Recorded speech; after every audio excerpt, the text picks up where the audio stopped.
દીપોત્સવ, રંગોત્સવ, રાજકોટ રંગીલા શહેરના રેસકોર્સમાં આગવી કલાથી મેઘધનુષી રંગો પૂરતા કલાકારો. રંગોળી આપણને ધીરજ, એકાગ્રતા અને સુંદરતા પ્રતિ સન્માન શીખવે છે. દિવાળી આપણા જીવનમાં ઉજાસ ફેલાવી જીવનને ખુશનુમા બનાવે છે. અવનવા દીવડા પ્રકાશ ફેલાવી અંધકારને દૂર કરે છે. રંગોળી આપણને ધીરજ, એકાગ્રતા અને સુંદરતા પ્રતિ સન્માન શીખવે છે. શણગાર, દીવડા અને રંગોળી વગરની દિવાળી કલ્પી ન શકાય. રાજકોટના રેસકોર્સ ખાતે દર વર્ષની જેમ આ વર્ષે પણ દિવાળી કાર્નિવલનું આયોજન કરાયું છે. તા 1.6થી શરૂ થયેલા આ કાર્નિવલને માણવા શહેરીજનો રાત્રિએ રેસકોર્સ ખાતે પરિવાર સાથે પહોંચે છે. રાત્રિએ રેસકોર્સ રંગોળી સ્પર્ધા, લેસર શો તથા મ્યુઝિકના કાર્યક્રમોથી શોભિત થઈ જાય છે. દિવાળી પર્વ નિમિત્તે દર વર્ષની જેમ આ વર્ષે પણ રંગોળી સ્પર્ધા યોજાઈ છે.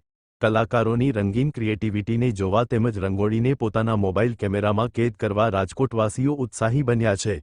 લોકોની ભીડ જોઈને રંગોળીના સ્પર્ધકોનો પણ ઉત્સાહ વધે તે સ્વાભાવિક છે.